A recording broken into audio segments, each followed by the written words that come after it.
Hello everyone, welcome to ASR academy. This is Ritu Tiwari. आज हम लोग इसमें पढ़ेंगे इंग्लिश ग्रामर का मोस्ट इम्पॉर्टेंट टॉपिक प्रोनाउन। तो सबसे पहले देख लेते हैं फ्रेंड्स, प्रोनाउन क्या होता है, प्रोनाउन कैसे बना है। तो प्रोनाउन बेसिकली दो शब्दों के योग से बना है, प्रो और नाउन। नाउन तो हम लोग जानते ही है फ्रेंड्स। प्रो का मतलब होता है फॉर। जो शब्द नाउन के लिए यूज किए जाते हैं हम उन्हीं को प्रोनाउन कहते हैं। For a noun, pronoun. जो भी शब्द नाउन की जगह पे जो भी शब्द हम यूज कर सकते हैं, जो भी शब्द नाउन को रिप्लेस कर सकता है, वो शब्द क्या होते हैं, प्रोनाउन होते हैं। आइए देख लेते हैं प्रोनाउन के डिफिनेशन को। A person is a word, a pronoun is a word which is used instead of a noun. That means noun की जगह पे जो भी यूज होता है उसे हम प्रोनाउन कहते हैं। आइए देख लेते हैं why we use pronoun. That means हम प्रोनाउन का यूज क्यों करते हैं। इसको हम समझने के लिए दो सेंटेंसेस को कंपेयर करेंगे, जिससे हम इसे अच्छी तरह से समझ सकें कि हम प्रोनाउन का यूज क्यों करते हैं सेंटेंस में। तो देख लेते हैं पहला example. Diksha is a good girl, Diksha always comes first, Diksha obeys her teachers, everybody praises Diksha. यहाँ पर देख सकते हैं दीक्षा, हर सेंटेंस में हम दीक्षा नाउन है और नाउन का हम लोग बार बार रिपीटेशन कर रहे हैं। बार बार रिपीट करने से बचने के लिए हम प्रोनाउन का यूज करते हैं, जैसा कि हम दूसरे सेंटेंस में देख सकते हैं। Diksha is a good girl, she always comes first, she obeys her teachers, everybody praises her. यहाँ पर दीक्षा नाउन का एक ही बार यूज हुआ है। उसके बाद दूसरे में देखिए यहाँ पर दीक्षा को रिप्लेस कर दिया गया है शी प्रोनाउन से। यहाँ पर भी देखिए दीक्षा को शी प्रोनाउन से रिप्लेस कर दिया गया है और यहाँ पर उसके के लिए हर का यूज हुआ है और यहाँ पर भी हर का यूज हुआ है। तो मेन यही है कि हम प्रोनाउन को बहुत ही आसानी से पहचान सकते हैं। जो नाउन की जगह पे यूज हो सके वो वर्ड ही होता है प्रोनाउन।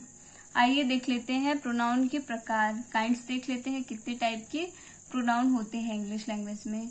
तो बेसिकली इंग्लिश लैंग्वेज में 11 टाइप के होते हैं प्रोनाउन। आइए इनको हम देख लेते हैं। पहला हो गया पर्सनल प्रोनाउन, दूसरा हो गया डिमॉन्स्ट्रेटिव प्रोनाउन, तीसरा हो गया डिस्ट्रीब्यूटिव प्रोनाउन, चौथा हो गया इंट्रोगेटिव प्रोनाउन, पांचवा हो गया एम्पैथिक प्रोनाउन, छठा हो गया रिफ्लेक्सिव प्रोनाउन, सातवां हो गया इंडेफिनिट प्रोनाउन, आठवां हो गया इम्पर्सनल प्रोनाउन, नौवां हो गया एक्सक्लामेटरी प्रोनाउन। नेक्स्ट देख लेते हैं। नेक्स्ट टाइप है रिलेटिव प्रोनाउन और नेक्स्ट है पॉसेसिव प्रोनाउन। आइए इन सभी के बारे में हम डिटेल में पढ़ते हैं। एग्जाम में किस तरह से क्वेश्चंस पूछे जा सकते हैं और किस तरह से हम इसको और भी आसानी से समझ सकते हैं, ये सारी चीजें हम देखते हैं। प्रोनाउन के कितने टाइप्स होते हैं, प्रोनाउन के एग्जाम में किस तरह से क्वेश्चन पूछे जाते हैं। तो सबसे पहले देख लेते हैं पर्सनल प्रोनाउन के बारे में डिटेल में। तो सबसे पहले देख लेते हैं पर्सनल प्रोनाउन का यूज कहाँ होता है। तो यह प्रोनाउन प्रॉपर नाउन और कॉमन नाउन के लिए यूज होता है। तो ये प्रॉपर नाउन मतलब किसी व्यक्ति, वस्तु या फिर स्थान का नाम दिया गया हो और या फिर हमें उससे पूरी जाति का पता चले, पूरी क्लास का पता चले, तो वहां पर हम उसको बोलते हैं कॉमन नाउन। तो जो भी नाउन प्रॉपर नाउन और कॉमन नाउन के लिए यूज होता है उसे हम प्रॉपर नाउन कहते हैं। प्रॉपर नाउन के 3 पर्सन्स होते हैं या प्रॉपर नाउन के 3 काइंड्स होते हैं। पहला हो गया फर्स्ट पर्सन। फर्स्ट पर्सन में आते हैं वो जो बोलने वाला वक्ता होता है, वो फर्स्ट पर्सन के अंतर्गत आता है, या फिर राइटर। जैसे first person is the person who is speaking. Speaker हमेशा किस में आता है, फर्स्ट पर्सन के अंतर्गत आता है। जैसे मैं, हम, आई, वी। इसी तरह से सेकंड पर्सन देख लेते हैं। Second person is the person spoken, मतलब जिससे बात की जाती है या फिर सुनने वाले को हम सेकंड पर्सन कहते हैं। तो इसके अंतर्गत श्रोता या फिर पाठक आते हैं, यानी पढ़ने वाले आते हैं। अब देख लेते हैं थर्ड पर्सन।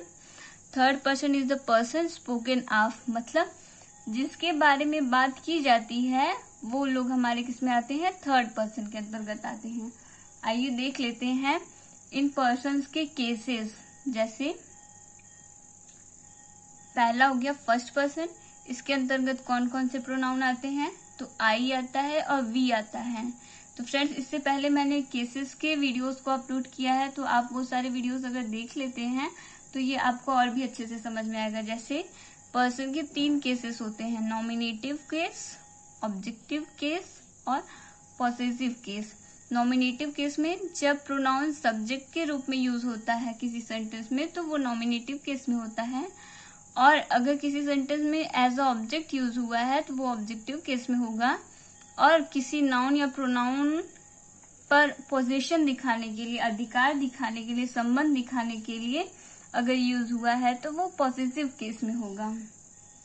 तो देख लेते हैं, आई, ये हो गया हमारा फर्स्ट पर्सन का प्रोनाउन, इसका ऑब्जेक्टिव केस होगा मी और पॉसेसिव केस होगा माई। इसी तरह से वी, ये भी फर्स्ट पर्सन के अंतर्गत आता है। आई सिंगुलर को रिप्रेजेंट करता है और वी प्लूरल को। तो वी का ऑब्जेक्टिव केस होगा अस और पॉसेसिव केस होगा अवर। इसी तरह से सेकंड पर्सन में एक ही प्रोनाउन आता है यू। यू का ऑब्जेक्टिव केस होता है यू और पॉसेसिव केस होता है योर। यू का ऑब्जेक्टिव केस और नॉमिनेटिव केस दोनों सेम होते हैं, तो ये जरूर आप लोग याद करिएगा। अब देख लेते हैं थर्ड पर्सन में सबसे पहले आता है ही। इसका ऑब्जेक्टिव केस होता है हिम और पॉसेसिव केस होता है हिज। इसी तरह से शी का ऑब्जेक्टिव केस हर और पॉसेसिव केस भी हर होता है। तो ये आप लोगों को जरूर याद करना है कि सी का ऑब्जेक्टिव और पॉसेसिव केस सेम होता है। इसी तरह से इट का ऑब्जेक्टिव केस भी इट होता है और पॉसेसिव केस इट्स होता है। दे, ये प्लूरल के लिए यूज होता है बेसिकली, और इसका ऑब्जेक्टिव केस होता है देम और इसका पॉसेसिव केस होता है देयर।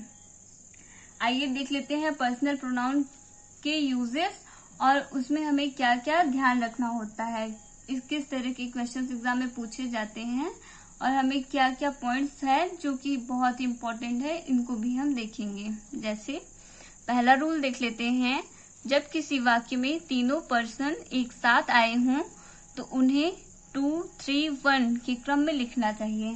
तीनों पर्सन मतलब फर्स्ट पर्सन, सेकंड पर्सन और थर्ड पर्सन। तीनों किसी सेंटेंस में आए हों तो हमें पहले क्या लिखना चाहिए, सेकंड पर्सन, फिर थर्ड पर्सन और फिर फर्स्ट पर्सन लिखना है। यही रूल हमारा कह रहा है। एग्जाम्पल देख लेते हैं, जैसे ही, you and I are friends. तो यहाँ पर देखिए, ये हो गया हमारा थर्ड पर्सन और ये यू हो गया हमारा सेकंड पर्सन और आई हो गया फर्स्ट पर्सन। तो ये थर्ड, सेकंड और फर्स्ट है और हमें किस क्रम में रखना है, सेकंड, थर्ड और 1 में। तो ये हमारा सेंटेंस रॉन्ग हो गया और इसका करेक्ट सेंटेंस होगा you, he and I are friends. यहाँ पर देखिए फ्रेंड्स, यू सेकंड पर्सन हो गया, ही थर्ड पर्सन हो गया और आई हो गया हमारा फर्स्ट पर्सन। 2, 3, 1 ये जरूर आप लोग याद करिएगा। इस ट्रिक को अगर आप याद करते हैं तो एग्जाम में जैसे ही इस तरह के मतलब एरर देख के आपको क्वेश्चन पूछा जाता है तो आप इजीली फाइंड आउट कर लेंगे कि कहाँ पर मिस्टेक है। नेक्स्ट देख लेते हैं। नेक्स्ट रूल है हमारा, जब किसी वाक्य में तीनों पर्सन एक साथ आए हों तो इनके साथ अपने की अंग्रेजी अवर लिखते हैं। दैट मीन्स अगर पॉजेसिव केस इनका बनाना हो, तीनों पर्सन किसी सेंटेंस में एक साथ आए हों तो हम क्या यूज करेंगे, अवर यूज करेंगे। एग्जाम्पल देख लेते हैं, you, he and I do their work. यहाँ पर देखिए friends, second person, third person and first person तीनों एक साथ एक सेंटेंस में यूज हुए हैं, तो इनके साथ अपने की अंग्रेजी क्या लिखी गई है, दियर।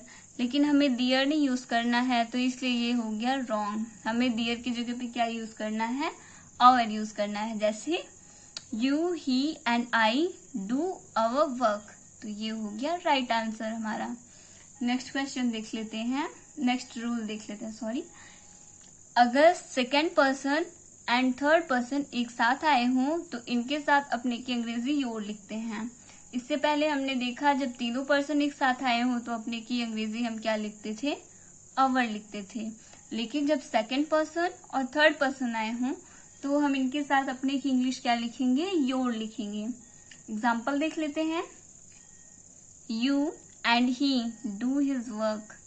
यहाँ पर देखिए हिज का यूज हुआ है, जबकि हमें जब फर्स्ट सेकेंड पर्सन और थर्ड पर्सन एक साथ आए हो तो हमें अपने की अंग्रेजी क्या लिखनी होती है, योर लिखनी होती है। और यहाँ पर क्या लिखा गया है फ्रेंड्स, यहाँ पर लिखा गया है हिज, इसलिए ये हमारा सेंटेंस इनकरेक्ट हो गया।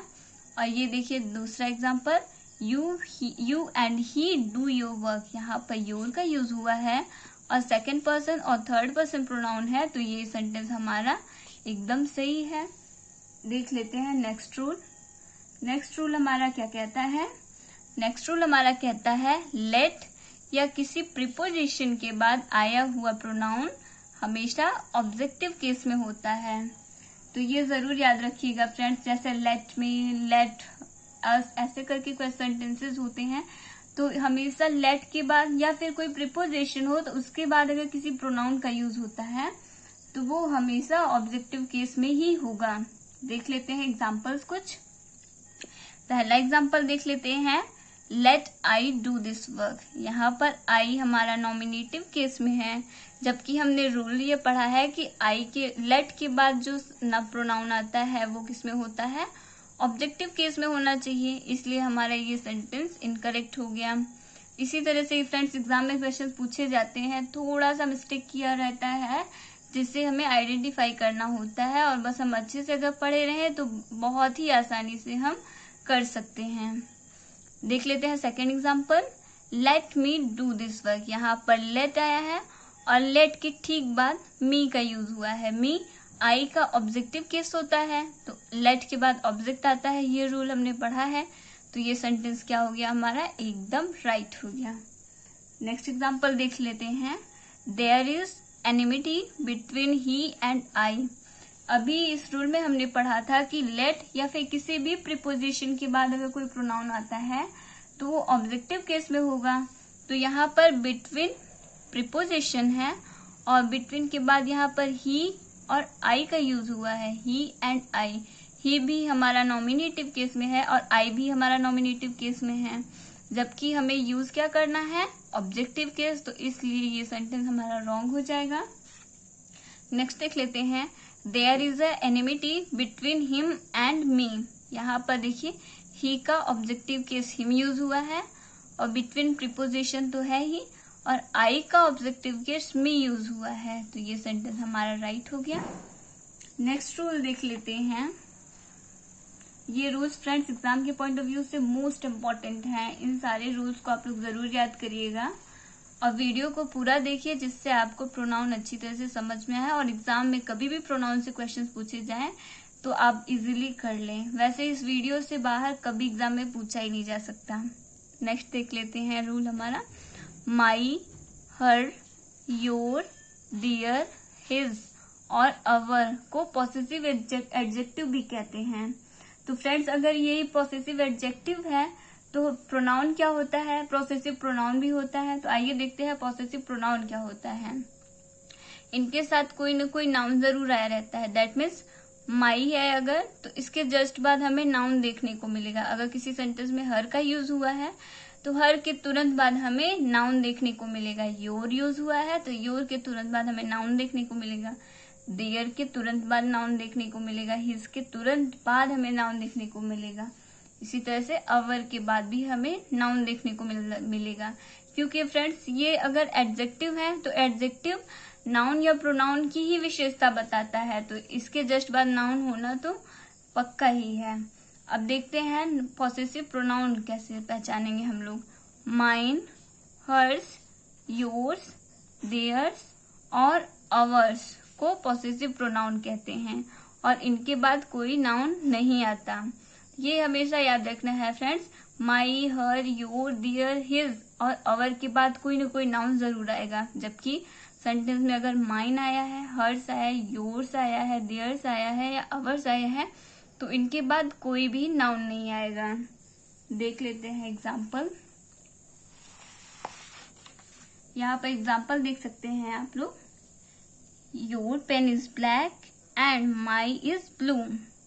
ये सेंटेंस हमारा रॉन्ग होगा क्योंकि फ्रेंड्स हमने अभी अभी रूल पढ़ा है कि माई, हर, योर ये सारे वर्ड्स जब आते हैं, प्रोनाउंस जब आते हैं किसी सेंटेंस में तो इनके जस्ट बाद नाउन जरूर होना चाहिए। लेकिन यहाँ पर इज तो हेल्पिंग वर्ब है तो माई कैसे हम यूज कर सकते हैं, माई के पहले तो हम प्रोनाउन होना चाहिए, नाउन होना चाहिए, इसलिए ये सेंटेंस हमारा रॉन्ग हो गया। दूसरा सेंटेंस देख लेते हैं, your pen is black and mine is blue. यहाँ पर माइन यूज हुआ है और माइन के बाद कोई भी नाउन नहीं आया है, तो ये सेंटेंस हमारा एकदम राइट हो गया। नेक्स्ट टाइप देख लेते हैं। हमारा नेक्स्ट टाइप है प्रोनाउन का डिमॉन्स्ट्रेटिव प्रोनाउन। सबसे पहले समझ लेते हैं डिमॉन्स्ट्रेट का मतलब क्या होता है। अगर हम इसको समझ लेते हैं तो आधा तो हम आसानी से ही डिमॉन्स्ट्रेटिव प्रोनाउन को समझ लेंगे। डिमॉन्स्ट्रेट का मतलब होता है इशारा करना, तो ये हमारा प्रोनाउन बेसिकली इसी पर निर्भर करता है, जैसे दिस, दैट, दीज, दोज। ये वर्ड्स यूज होते हैं डिमॉन्स्ट्रेट करने के लिए, मतलब किसी भी चीज को दिखाने के लिए। जैसे दिस का यूज होता है कोई भी चीज एक है, सिंगुलर है, और पास की चीज को दिखाने के लिए हम दिस का यूज करते हैं। दैट का यूज हम करते हैं कोई भी चीज सिंगुलर है लेकिन वो दूर है, तो हम दैट का यूज करते हैं।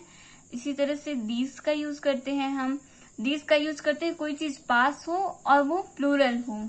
दिस का प्लूरल दीज होता है और दैट का प्लूरल दोज होता है। इसी तरह से दोज का भी हम इसी तरह इस्तेमाल करते हैं, जैसे कोई चीज दूर हो और वो प्लूरल हो तो हम वहां पर दोज का यूज करते हैं। और डिमॉन्स्ट्रेटिव प्रोनाउन बेसिकली 4 ही होते हैं, दीज, दैट, दीज और दोज। इन्हीं को हम डिमॉन्स्ट्रेटिव प्रोनाउन कहते हैं। ये तो हमने पढ़ ही लिया। अब आइए देख लेते हैं एग्जाम्पल। जैसे दैट इज माई कार, यहाँ पर दैट कार को डिमॉन्स्ट्रेट कर रहा है, मतलब दैट कार को दिखा रहा है, इशारा कर रहा है कि वही कार। इसी तरह से these pens are better than those pens, ये पेने, मतलब ये दीज का यूज हुआ है। पेन्स यहाँ पर प्लूरल है इसलिए हमने यहाँ पर दीज का यूज किया है, और यहाँ पर पेन प्लूरल है इसलिए हमने दोज का यूज किया है। अब देख लेते हैं नेक्स्ट टाइप का प्रोनाउन। हमारा नेक्स्ट टाइप है प्रोनाउन का distributive pronoun. Each, every, either और नाइदर को डिस्ट्रीब्यूटिव प्रोनाउन कहा जाता है। आइए कुछ इंपॉर्टेंट रूल्स देख लेते हैं रिलेटेड टू डिस्ट्रीब्यूटिव प्रोनाउन। सबसे पहले पहला रूल देख लेते हैं। जब डिस्ट्रीब्यूटिव प्रोनाउन का प्रयोग एक प्रोनाउन की तरह हो तो इनके बाद ऑफ जरूर लिखते हैं। ऑफ के बाद आने वाला नाउन हमेशा प्लूरल में होता है, लेकिन इनके लिए वर्ब हम हमेशा क्या यूज करते हैं, सिंगुलर यूज करते हैं। ये जरूर याद करना है कि ईच, एवरी, आइदर और नाइदर के बाद अगर ऑफ आया है तो इसके बाद जो हमारा नाउन आएगा वो हमेशा प्लूरल में होगा। और उसके बाद हमें वर्ब कैसे लगानी है, तो वर्ब हमें सिंगुलर ही लगाना है। आइए देख लेते हैं एग्जाम्पल।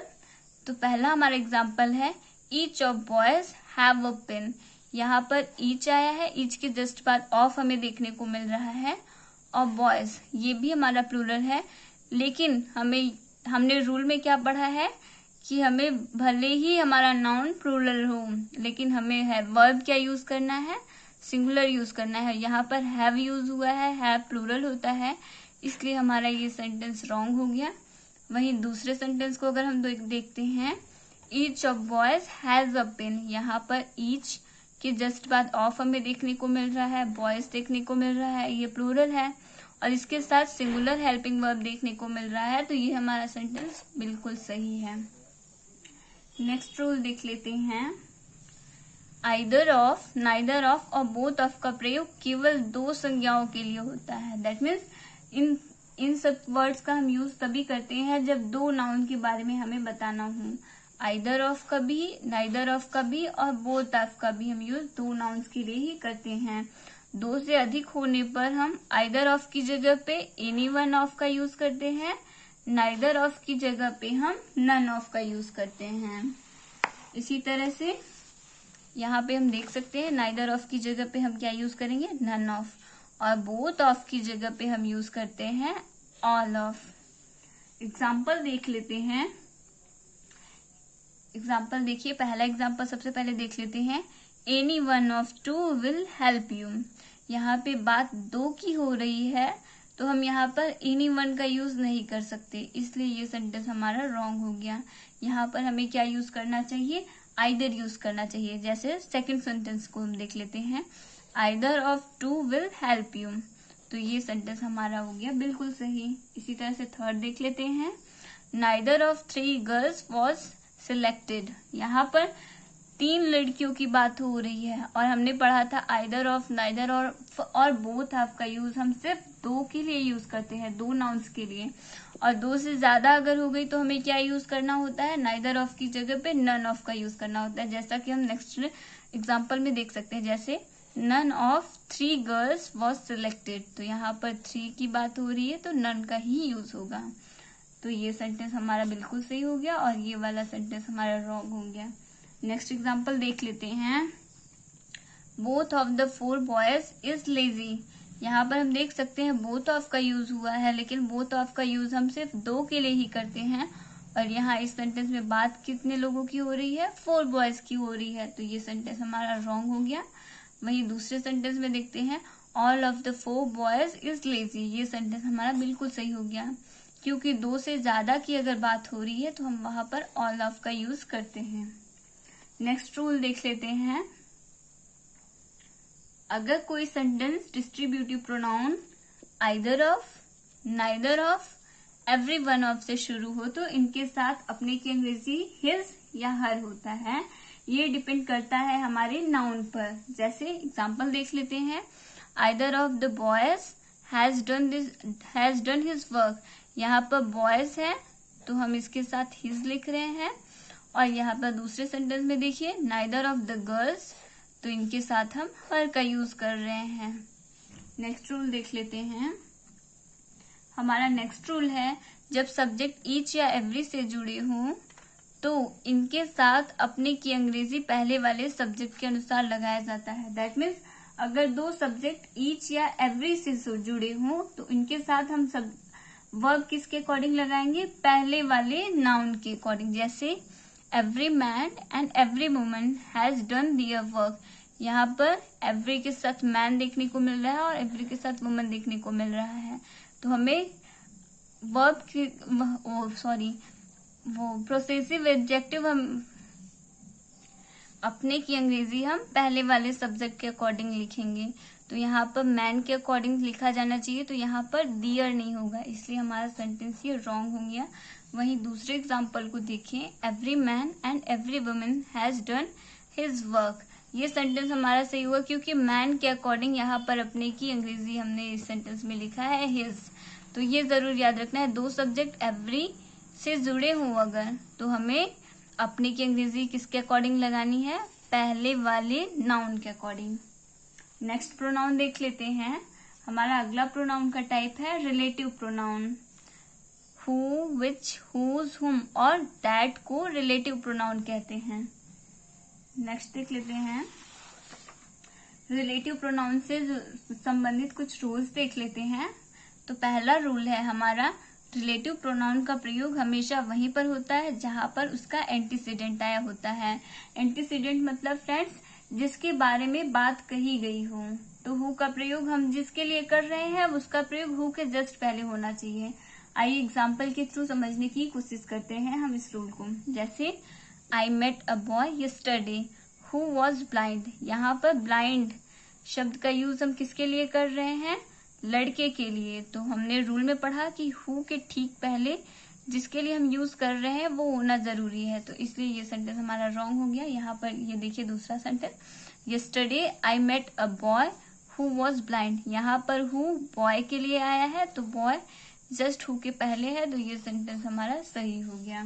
ये जरूर याद रखना है कि जिसके लिए हु यूज होता है उसके ठीक पहले वो वर्ड होना जरूरी है, वो नाउन होना जरूरी है। नेक्स्ट रूल देख लेते हैं, अगर किसी सेंटेंस में रिलेटिव प्रोनाउन हो, रिलेटिव प्रोनाउन का प्रयोग हो तो उसके पहले आया हुआ नाउन कभी भी पॉसेसिव केस में नहीं होता। यानी रिलेटिव प्रोनाउन के पहले हम अपोस्ट्रोफी एस का प्रयोग नहीं करते, भले ही संज्ञा हमारी सजीव हो, लिविंग थिंग हो, फिर भी हम क्या करेंगे उसके साथ अपोस्ट्रोफी का यूज नहीं करेंगे, बल्कि हम उसकी जगह पे क्या यूज करेंगे, ऑफ का यूज करेंगे। का, के या की के लिए संबंध बताने के लिए हम ऑफ का यूज करेंगे। एग्जाम्पल देख लेते हैं, this is Ram's book who is my friend. यहाँ पर हु यूज हुआ है राम के लिए, तो यहाँ पे राम भले ही सजीव है, लेकिन हमने रूल पढ़ा है कि हमें क्या यूज करना है, अपॉस्ट्रोफी एस को नहीं यूज करना है, बल्कि हमें ऑफ का यूज करना है। ऐसा इसलिए फ्रेंड्स क्योंकि हु के पहले उसका एंटीसीडेंट आना जरूरी है। दैट मीन्स हु जिसके लिए यूज हुआ है, हु यहाँ पर राम के लिए यूज हुआ है, तो उसके ठीक पहले राम का होना जरूरी है, इसलिए ये हमारा सेंटेंस गलत हो गया। नेक्स्ट देख लेते हैं, ये दूसरा सेंटेंस हमारा क्या कहता है, this is book of from who is my friend. यहाँ पर हु के ठीक पहले राम आया है, फ्रेंड राम है, मेरा फ्रेंड कौन है, राम है, तो राम जस्ट पहले होना चाहिए हु के। नेक्स्ट रूल देख लेते हैं, अगर किसी वाक्य में कोई सजीव सब्जेक्ट हो तो उसके लिए नॉमिनेटिव केस के रूप में हु और ऑब्जेक्टिव केस के रूप में हुम और पॉसेसिव केस के रूप में हुज का प्रयोग होता है। दैट मीन्स जैसे हमने देखा था पर्सनल प्रोनाउन में आई का ऑब्जेक्टिव केस मी, पॉसेसिव केस होता था माई, इसी तरह से हु का भी होता है, हु का ऑब्जेक्टिव केस हुम और पॉसेसिव केस क्या हो गया, हुज हो गया। आइए देख लेते हैं कुछ एग्जाम्पल्स। पहला एग्जाम्पल देख लेते हैं, I met a boy whose I gave a book. तो यहाँ पर हुज तो हमारा पॉजिटिव केस है और हमें यूज क्या करना है, ऑब्जेक्टिव केस यूज करना है, तो इसलिए हमारा ये सेंटेंस रॉन्ग हो गया। यहाँ पर करेक्ट होगा आई मेट अ बॉय हुम। यहाँ पर हुम का मतलब होता है जिसे या जिसको, आई मेट अ बॉय हुम आई गेव अ बुक। और हुज मतलब होता है जिसका, हु का मतलब होता है जो। तो आइए देख लेते हैं second example, you are an intelligent boy which can help me. तो इस सेंटेंस में फ्रेंड्स यूज हुआ है विच, जबकि हमें सजीव के साथ यूज करना है हु प्रोनाउन का यूज करना है, और विच हम यूज करते हैं नॉन लिविंग थिंग्स के साथ, बेजान चीजों के साथ, निर्जीव वस्तुओं के साथ। तो ये सेंटेंस हमारा रॉन्ग हो गया। देख लेते हैं दूसरा sentence, you are an intelligent boy who can help me. ये सेंटेंस हो गया हमारा राइट। नेक्स्ट रूल देख लेते हैं, सभी निर्जीव सब्जेक्ट के लिए हर केस में विच का ही प्रयोग होता है। तो फ्रेंड्स ये तो बहुत ही इंपॉर्टेंट रूल है कि हमें बेजान चीजें, निर्जीव चीजें, नॉन लिविंग थिंग्स के साथ विच का ही यूज करना है। और विच का मतलब यहाँ पर होता है जो, जैसे this is the pen which I bought yesterday. यह वही पेन है जो मैंने कल खरीदी थी।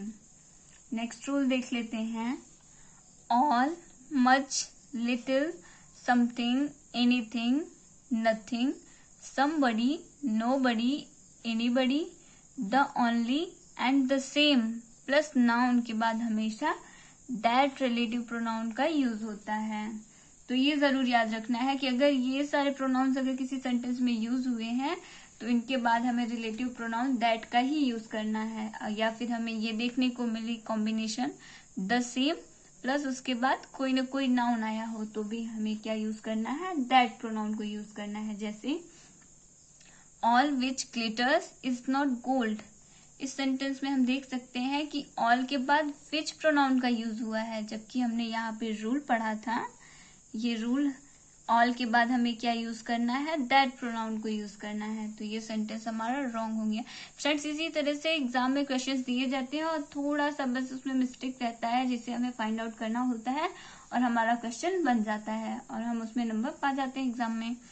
देख लेते हैं दूसरा example, all that glitters is not gold. यहाँ पर ऑल के साथ दैट प्रोनाउन का यूज हुआ है, तो ये सेंटेंस हमारा बिल्कुल सही है।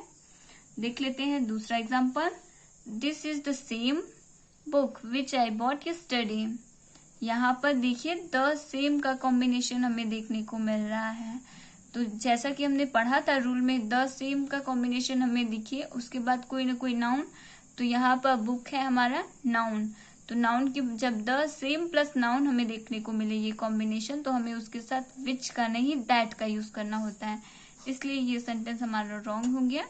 दूसरा सेंटेंस देखते हैं, this is the same book that I bought yesterday. यहाँ पर द सेम प्लस नाउन हो गया बुक, तो इसके साथ हमने दैट प्रोनाउन का ही यूज किया है, तो ये सेंटेंस हमारा बिल्कुल सही हो गया।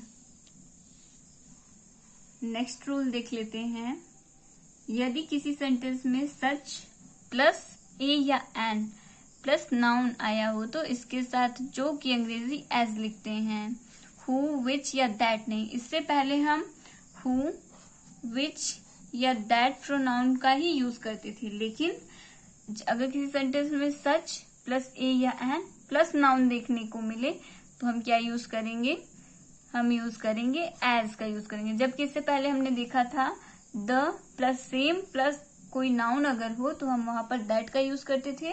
तो फ्रेंड्स ये दोनों रूल काफी कंफ्यूज करते हैं स्टूडेंट्स को, तो इनको आप लोग जरूर याद कर लीजिएगा। तो हमें क्या यूज करना है, सच प्लस ए या एन प्लस नाउन का कॉम्बिनेशन अगर हमें देखने को मिले तो हमें यूज करना है एज का।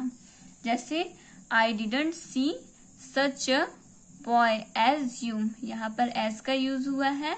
और ये देखिए सच अ का हमें कॉम्बिनेशन भी देखने को मिल रहा है, सच प्लस अ और प्लस नाउन, यहाँ पर बॉय नाउन है तो इसके साथ हमने एज का यूज किया है। तो ये सेंटेंस हो गया हमारा बिल्कुल सही। नेक्स्ट रूल देख लेते हैं। अगर कोई वाक्य the plus noun plus who या विच से शुरू हो तो ऐसे वाक्यों के अंत में किसी भी redundant, that means he, she, it, they, we, these, those, this और दैट का यूज नहीं करते हैं। दैट मीन्स जो चीजें इंपॉर्टेंट नहीं है वो हमें कुछ भी यूज नहीं करना है अगर हमें द, नाउन, हु या विच का कॉम्बिनेशन देखने को मिले। तो देख लेते हैं एग्जाम्पल के थ्रू हम समझते हैं। पहला एग्जाम्पल देख लेते हैं। The pens which are there those are mine. तो यहाँ पर देखिए हमें द और नाउन का कॉम्बिनेशन देखने को मिल रहा है, तो यहाँ पे हमें दोज का यूज नहीं करना है क्योंकि दोज रिडंडेंट है, मतलब इसकी आवश्यकता नहीं है, फिर भी ये यूज हुआ है इस सेंटेंस में, इसलिए ये सेंटेंस हमारा रॉन्ग हो गया। और यहाँ पर देख लेते हैं दूसरा example, the pens which are there are mine. तो ये सेंटेंस हमारा सही हो गया। नेक्स्ट देख लेते हैं। नेक्स्ट टाइप है प्रोनाउन का indefinite pronoun. One, all, other, someone, somebody, anybody, none, nobody, everything, everyone, everybody, nothing को हम इंडिफिनिट प्रोनाउन कहते हैं।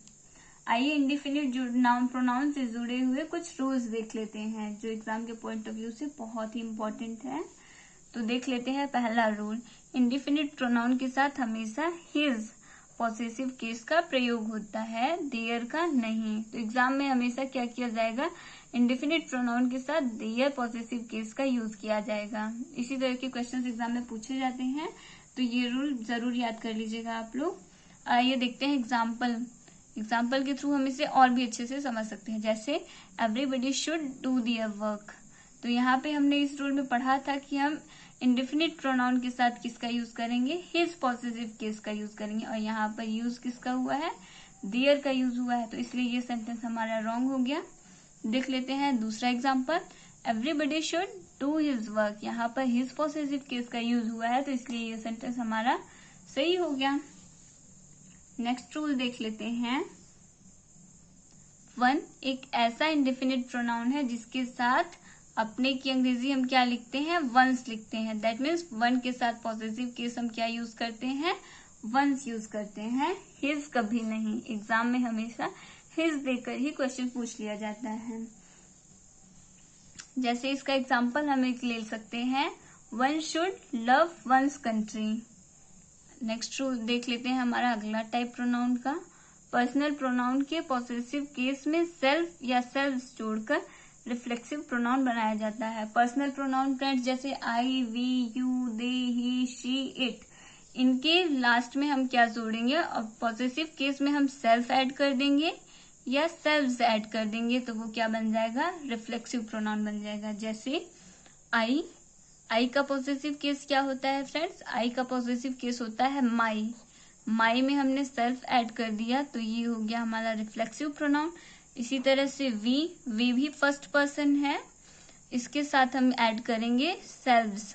वी का पॉसेसिव केस हुआ अवर, और अवर में हमने ऐड कर दिया सेल्व्स, तो ये हो गया हमारा रिफ्लेक्सिव प्रोनाउन। इसी तरह से इट का हो गया पॉसेसिव केस इट्स, और इट सेल्फ हो गया इसमें सेल्फ ऐड करने पर। दे का पॉसेसिव केस बना देयर सेल्फ, तो ये हो गया रिफ्लेक्सिव प्रोनाउन। शी का पॉसेसिव केस होता है हर, और इसमें हमने सेल्फ ऐड कर दिया, तो ये हो गया रिफ्लेक्सिव प्रोनाउन। इसी तरह से ही का हो गया हिमसेल्फ। ही फ्रेंड्स एक अकेला है जिसके ऑब्जेक्टिव केस में हम सेल्फ जोड़कर रिफ्लेक्सिव प्रोनाउन बनाते हैं। बाकी देखिए आई में हमने उसके पॉसेसिव केस में सेल्फ ऐड किया है। जैसे आई का पॉसेसिव केस माई हुआ तो उसमें हमने सेल्फ ऐड किया। वी का पॉसेसिव केस अवर हुआ तो उसमें हमने सेल्फ ऐड किया। इट का पॉसेसिव केस इट्स हुआ तो इसमें हमने सेल्फ ऐड किया। इसी तरह से दे का पॉसेसिव केस दियर हुआ तो उसमें हमने सेल्फ ऐड किया। शी का पॉसेसिव केस हुआ हर, तो हमने हर सेल्फ उसमें ऐड किया। लेकिन ही का ऑब्जेक्टिव केस होता है हिम, और हमने उसका रिफ्लेक्सिव बनाने के लिए हिम में सेल्फ ऐड किया। तो ये बहुत इंपॉर्टेंट है, एग्जाम में इसी से ही क्वेश्चन पूछे जाते हैं, तो ये मोस्ट इम्पॉर्टेंट है। आइए देख लेते हैं कुछ इंपॉर्टेंट रूल्स, कुछ इंपॉर्टेंट पॉइंट्स जो कि हमें ज्यादा याद रखना है। एग्जाम के पॉइंट ऑफ व्यू से यही इम्पॉर्टेंट है। जैसे सिंगुलर पॉसेसिव केस के साथ हम सेल्फ जोड़ते हैं। जैसे आई सिंगुलर है तो उसके पॉसेसिव केस में हम सेल्फ जोड़ेंगे। दैट मीन्स आई का बनेगा रिफ्लेक्सिव प्रोनाउन माई सेल्फ। और अगर वही प्लूरल होता जैसे वी, तो उसके साथ हम क्या जोड़ते हैं, सेल्फ जोड़ते हैं। सिंगुलर के साथ हम रिफ्लेक्सिव प्रोनाउन बनाने के लिए सेल्फ ऐड करते हैं, और प्लूरल के साथ हम सेल्फ ऐड करते हैं। देख लेते हैं दूसरा पॉइंट। यू के साथ सिंगुलर के सेंस में सेल्फ और प्लूरल के सेंस में सेल्फ जोड़ा जाता है। दैट मीन्स यू एक ऐसा प्रोनाउन है जिसका रिफ्लेक्सिव प्रोनाउन बनाने के लिए हमें क्या करना होता है, हम सेल्फ भी जोड़ सकते हैं और सेल्फ भी जोड़ सकते हैं। ये डिपेंड करता है उसका सेंस कैसा आ रहा है। अगर सिंगुलर का सेंस है तो हम सेल्फ जोड़ेंगे, और अगर प्लूरल का सेंस है तो हम सेल्फ जोड़ेंगे। और ये तो हमने बताया ही था आपको कि हिम एकमात्र ऐसा ऑब्जेक्टिव केस है जिसमें सेल्फ जुड़ता है। नेक्स्ट टाइप देख लेते हैं प्रोनाउन का। नेक्स्ट टाइप है emphatic pronoun. Emphatic pronoun reflexive pronoun को ही एम्फेटिक प्रोनाउन कहा जाता है। सबसे पहले देख लेते हैं एम्फेटिक प्रोनाउन में एम्फेटिक वर्ड का मतलब क्या होता है। एम्फेटिक का मतलब होता है जोर देना। दैट मीन्स अगर हमें सेंटेंस में पता चले, प्रोनाउन से पता चले कि किसी भी चीज पर जोर दिया गया है, तो वो एम्फेटिक प्रोनाउन होता है। जैसे रिफ्लेक्सिव प्रोनाउन को ही एम्फेटिक प्रोनाउन कहते हैं, लेकिन शर्त क्या है, इसकी पोजीशन किसी भी वाक्य में, किसी भी सेंटेंस में सब्जेक्ट के तुरंत बाद होगी। जैसे यू योरसेल्फ हेल्प्ड मी, यहाँ पर यू सब्जेक्ट है और सब्जेक्ट के तुरंत बाद योरसेल्फ यूज हुआ है, तो ये हो गया एम्फेटिक प्रोनाउन।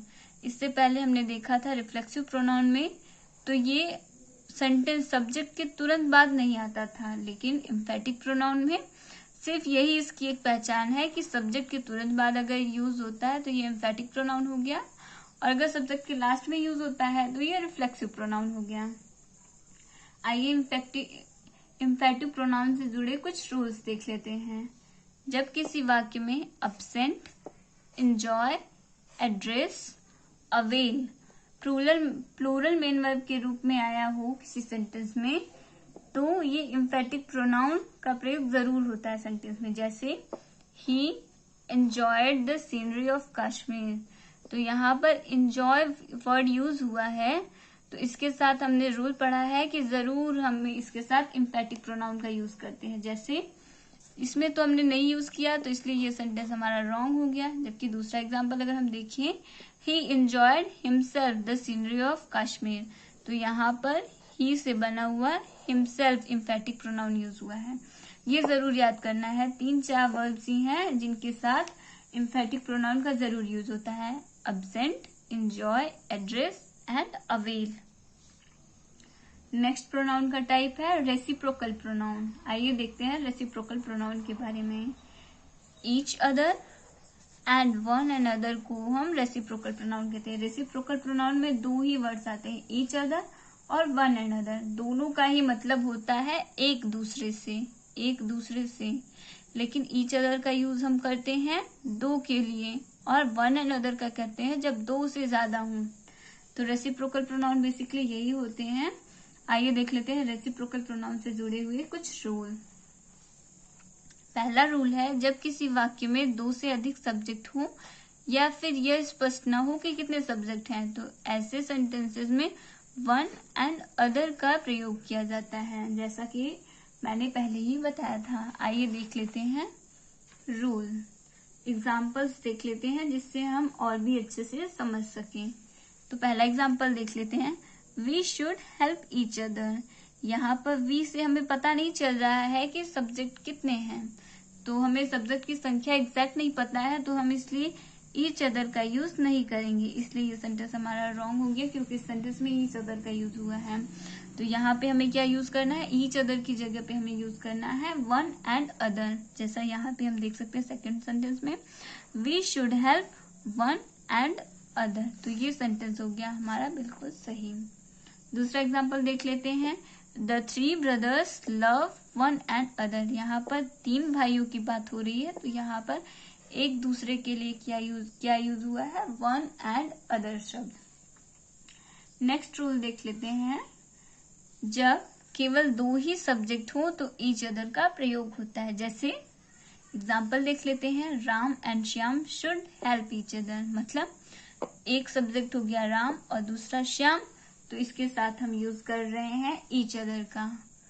तो राम और श्याम को एक दूसरे की सहायता करनी चाहिए, मतलब तो दोनों का सेम ही होता है। अगर हिंदी में मीनिंग देखें तो ईच अदर का मतलब भी होता है एक दूसरे की, और वन एंड अदर का भी मतलब होता है एक दूसरे की, लेकिन दोनों के यूजेस की कंडीशन अलग अलग है।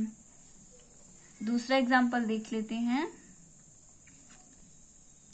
Ram and Shyam should help one and other. तो इस सेंटेंस में देखिए दो ही सब्जेक्ट है राम और श्याम, तो यहाँ पर वन एंड अदर का नहीं यूज होगा, बल्कि रेसिप्रोकल प्रोनाउन ईच अदर का यूज होना चाहिए, तो इससे ये सेंटेंस हमारा रॉन्ग हो गया।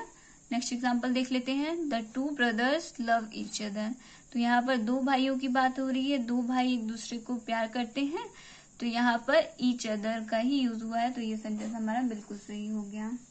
नेक्स्ट देख लेते हैं अगला टाइप प्रोनाउन का। अगला टाइप है प्रोनाउन का इंट्रोगेटिव प्रोनाउन। हु, व्हिच, हुम और हुज को इंट्रोगेटिव प्रोनाउन कहा जाता है। जैसे हुज इज दिस बैग, यहाँ पर हुज इंट्रोगेटिव प्रोनाउन है, लेकिन फ्रेंड्स हुज, ये हु, व्हिच, हुम और हुज को इंट्रोगेटिव एडजेक्टिव भी कहा जाता है। तो हम कैसे आइडेंटिफाई करेंगे कि कब ये प्रोनाउन है और कब ये एडजेक्टिव है? तो इसे आइडेंटिफाई करना बहुत ही आसान है।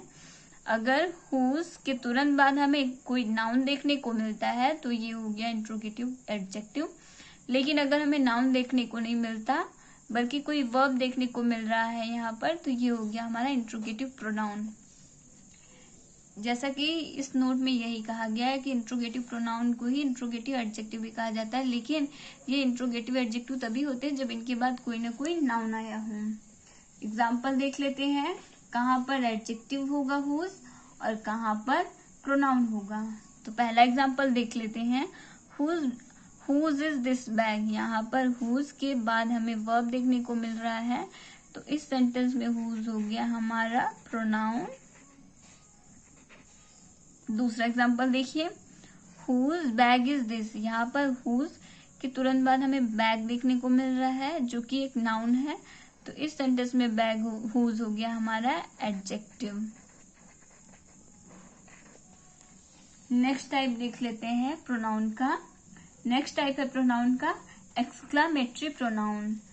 व्हाट का प्रयोग जब आश्चर्य जाहिर करने के लिए हो और इसके बाद exclamation mark that means friends ये वाला मार्क्स हमें साइन देखने को मिले, तो ये क्या बोलते हैं वर्ड्स होते हैं हमारे एक्सक्लामेटरी प्रोनाउन।